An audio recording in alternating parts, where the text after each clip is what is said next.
Hello friends, in this video I am going to teach you about determiners. अक्सर students confused रहते हैं कि determiners क्या हैं एवं एडजेक्टिव्स क्या हैं। आज मैं आपको यही समझाने वाला हूं कि डिटरमाइनर्स एवं एडजेक्टिव्स के बीच में क्या संबंध है। एडजेक्टिव वाले वीडियो में मैंने दे दिया है कि एडजेक्टिव क्या है। फिर से समझते हैं। एडजेक्टिव एक ऐसा वर्ड है जो किसी नाउन या प्रोनाउन को क्वालिफाई करता है। Take some examples. Ravi is tall. Friends, here tall is an adjective. Tall यहाँ पर adjective है. Why is tall an adjective here? It's an adjective because it is qualifying Ravi. यहाँ पर tall adjective है क्योंकि यह रवि को क्वालिफाई कर रहा है। रवि यहाँ पर नाउन है, इसलिए हम कह सकते हैं कि tall यहाँ पर adjective है। Take some more examples. Our country is great. इस वाक्य को देखिए। इस वाक्य में अगर आपसे कोई कहता है कि एडजेक्टिव छांटिए तो आप क्या करेंगे? इस वाक्य में दो एडजेक्टिव्स हैं। यहाँ पर आवर भी एडजेक्टिव है एवं ग्रेट भी एडजेक्टिव है। ग्रेट यहाँ कंट्री की विशेषता को बतला रहा है और आवर भी कंट्री के ही बारे में बोल रहा है। इसीलिए हम कह सकते हैं कि आवर एवं ग्रेट इस वाक्य में दो एडजेक्टिव्स हैं।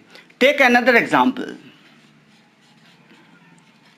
This pen is costly. इस वाक्य को देखिए। इस वाक्य का अर्थ है यह कलम कीमती है। इसमें भी दो एडजेक्टिव्स हैं। दिस भी एडजेक्टिव है क्योंकि यह पेन के विषय में बता रहा है और यहाँ कॉस्टली भी एडजेक्टिव है। यहाँ कॉस्टली भी पेन के बारे में ही बता रहा है, इसलिए हम कह सकते हैं कि ये दोनों यहाँ पर एडजेक्टिव्स हैं। जरा फिर से एक बार देखते हैं। टॉल यहाँ एडजेक्टिव है, ये तो जान गए।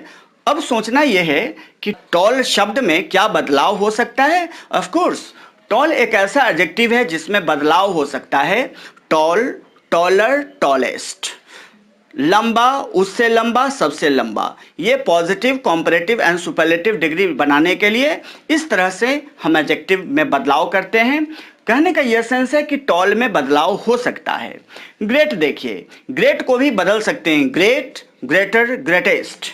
कॉस्टली भी बदल सकते हैं। Costly, costlier, costliest. लेकिन क्या दिस में बदलाव हो सकता है? Of course not. दिस को हम नहीं बदल सकते। दिस एक ही रूप में होता है।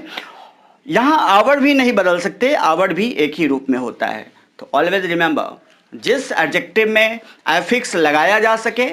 एफिक्स दो प्रकार के होते हैं, प्रेफिक्स, सफिक्स। यानी कि जिस एडजेक्टिव में प्रेफिक्स, सफिक्स लगाया जा सके उस एडजेक्टिव को हम एडजेक्टिव्स कहते हैं। लेकिन जिस एडजेक्टिव में हम प्रीफिक्स, सफिक्स नहीं लगा सके, मॉडर्न इंग्लिश ग्रामर में उसे हम डिटरमाइनर के रूप में जानते हैं। यानी कि कह सकते हैं कि जो प्रथम वाक्य है रवि इज टॉल, इसमें टॉल डिटरमाइनर नहीं है, यह एडजेक्टिव है। लेकिन इस वाक्य में देखिए, आवर कंट्री इज ग्रेट, इसमें ग्रेट भी एडजेक्टिव है और आवर भी एडजेक्टिव है। लेकिन आवर को हम डिटरमाइनर भी कहेंगे क्योंकि आवर में बदलाव हो नहीं सकता। डिटरमाइनर अपने बाद नाउन को जरूर लेता है, इस बात को भी ध्यान रखने की बात है। हाँ, कभी कभी यह हो सकता है कि डिटरमाइनर एवं नाउन के बीच में कोई क्वालिफाइंग वर्ड भी हो सकता है। आगे एग्जाम्पल से देखते हैं। फिलहाल इस बात को समझते हैं। इस वाक्य में दिस एडजेक्टिव भी है, डिटरमाइनर भी है। यहाँ कॉस्टली एडजेक्टिव है, कॉस्टली डिटरमाइनर नहीं है। इस बात को ध्यान रखने की आवश्यकता है। Take some more examples. I have a beautiful pen. Ravi has a few books. Your cat is small. This pen is mine.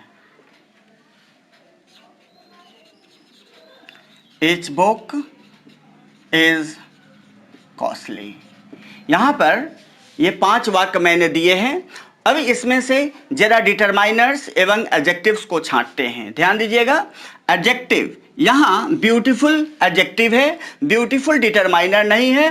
Beautiful बदल सकता है, beautiful, more beautiful, most beautiful, लेकिन इसमें ए डिटरमाइनर है। Remember that. इस वाक्य में a few determiner है। इस वाक्य में तीसरा वाक्य देखिए, इस वाक्य में योर डिटरमाइनर है, इसके बाद कैट का प्रयोग हुआ है, लेकिन स्मॉल डिटरमाइनर नहीं है, स्मॉल एडजेक्टिव है।